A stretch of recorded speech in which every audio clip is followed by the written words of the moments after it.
हे guys, मैं हूँ Charu. Welcome to law school. मैं आपको लॉ के टॉपिक्स करवा रही हूँ। आगे बढ़ने से पहले चैनल को सब्सक्राइब ज़रूर कर लीजिए और बेल आइकन को दबाना ना भूलें। आप हमारा टेलीग्राम चैनल भी ज्वाइन कर सकते हैं, जिसका लिंक मैं आपको डिस्क्रिप्शन बॉक्स में दे दूँगी। गाइस, क्रिमिनल प्रोसीजर कोड की लास्ट वीडियोस में हमने इंडिया में अरेस्टेड पर्सन के राइट्स के बारे में पढ़ा था। अगर आपने अभी तक मेरी प्रीवियस वीडियोस नहीं देखी हैं तो वह भी देख लेना। आगे है section 57, person arrested not be detain more than 24 hours. Section 57 के अकॉर्डिंग कोई भी पुलिस ऑफिसर अरेस्टेड पर्सन जिसे कि बिना वारंट के अरेस्ट किया गया है उसे कस्टडी में नहीं रख सकती उन सर्कमचांसेस में जो रीज़नेबल पीरियड होगा उससे ज़्यादा के लिए। और अगर सेक्शन 167 में मजिस्ट्रेट ने कोई ऑर्डर नहीं दिया हो तो उस ऑर्डर की अब्सेंस में वह रीज़नेबल पीरियड 24 घंटे से ज़्यादा का नहीं हो सकता। पर उन 24 घंटों में ट्रैवलिंग का टाइम जो कि अरेस्टेड प्लेस से कोर्ट तक का है वह इंक्लूड नहीं होगा। सेक्शन 57 को हम सेक्शन 76 और सेक्शन 167 के साथ भी रीड कर सकते हैं। आगे है section 76, person arrested to be brought before court without delay. Section 76 के अकॉर्डिंग पुलिस ऑफिसर या वह दूसरा पर्सन जिसे अरेस्ट का वारंट एग्जीक्यूट करना है सेक्शन 71 में दिए गए प्रोविजंस के अकॉर्डिंग बिना कोई अननेसेसरी डिले किए अरेस्टेड पर्सन को कोर्ट के सामने प्रोड्यूस करेगा। सेक्शन 167 में प्रोसीजर बताया है जब इन्वेस्टमेंट 24 घंटे में कंप्लीट नहीं हो पाती और ऐसे ग्राउंड्स हैं जिनसे लगे कि अक्यूज़ ने ही ऑफेंस कमिट किया है तब मजिस्ट्रेट से ऑर्डर लिया जा सकता है कस्टडी बढ़ाने का। डिटेल में सेक्शन 167 हम अपनी आगे की वीडियोस में पढ़ेंगे। Some important points. फर्स्ट है सेक्शन 53 में एग्जामिनेशन इन्वेस्टिगेशन पर्पस के लिए की जाती है और सेक्शन 54 में एग्जामिनेशन सेफगार्ड पर्पस के लिए की जाती है। सेक्शन 53A में एग्जामिनेशन रेप के अक्यूज़ की होती है।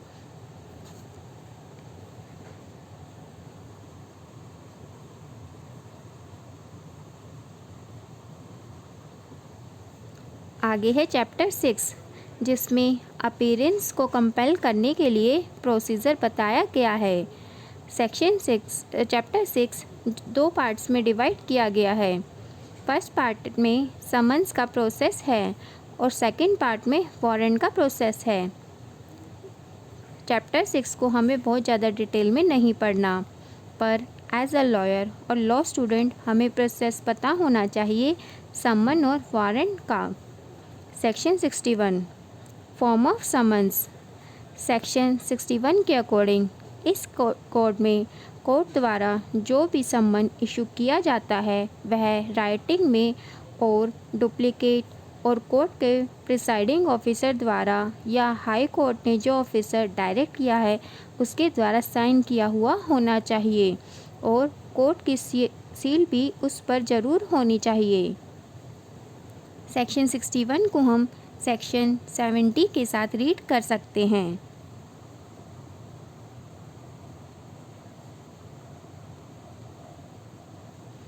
Section 70, form of arrest and duration.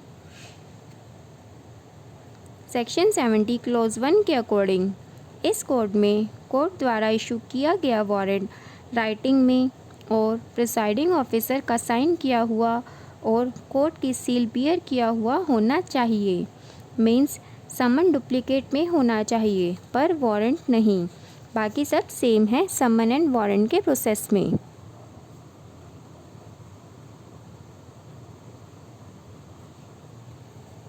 Next है section 62, summon how serve.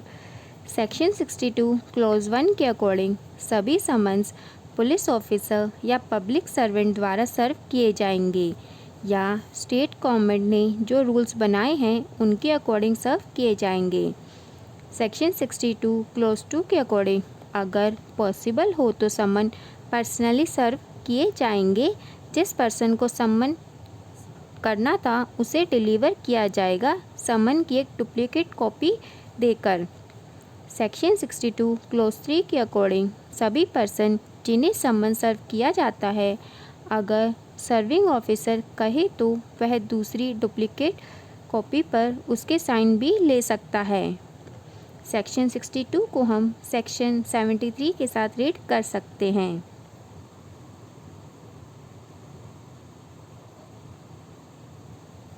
Section 73 warrant में be directed to any person. Section 73 clause 1 के अकॉर्डिंग चीफ जुडिशियल मजिस्ट्रेट या judicial magistrate first class warrant direct कर सकता है अपनी जुडिक्शन में किसी एस्केप कन्विक्ट प्रोक्लेम्ड ऑफेंडर या किसी नॉन बेलेबल ऑफेंस के अक्यूज को अरेस्ट करने के लिए।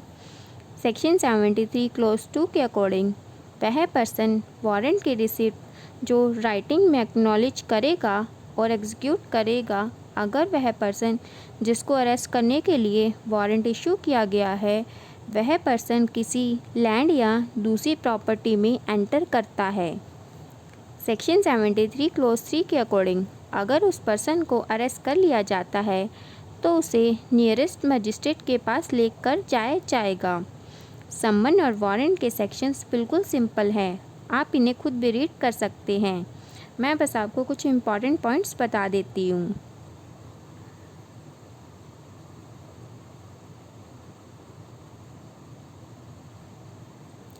सेक्शन 64 को हम एक्सटेंडेड सर्विस भी बोलते हैं।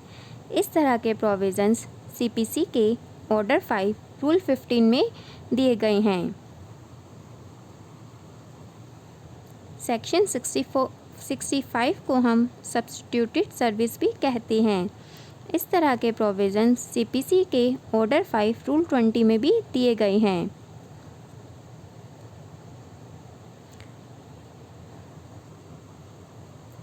सेक्शन 67 को हम सीआरपीसी के 78 के साथ रीड कर सकते हैं। गाइस आज के लिए इतना ही। आप समन्स और वारंट के सेक्शंस पढ़ लेना जो बहुत इजी है। अगर आपका कोई क्वेश्चन हो या कोई डाउट हो तो आप मुझसे कमेंट बॉक्स में पूछ सकते हैं। वीडियो अगर अच्छी लगी हो तो लाइक ज़रूर करना और अपने फ्रेंड्स के साथ शेयर करना मत भूलना। क्रिमिनल प्रोसीजर कोड की नेक्स्ट वीडियो में हम आगे के इम्पॉर्टेंट प्रोविज़न्स के बारे में पढ़ेंगे।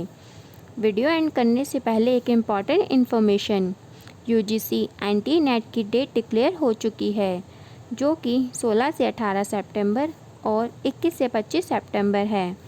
अगर आप यूजीसी नेट लॉ की प्रिपरेशन कर रहे हो तो आप चैनल की प्लेलिस्ट में जाकर Indian penal code, contract act, Hindu law, मुस्लिम लॉ की वीडियोस देख सकते हैं जो कि सीरीज़ वाइज बनाई गई हैं। Thank you guys.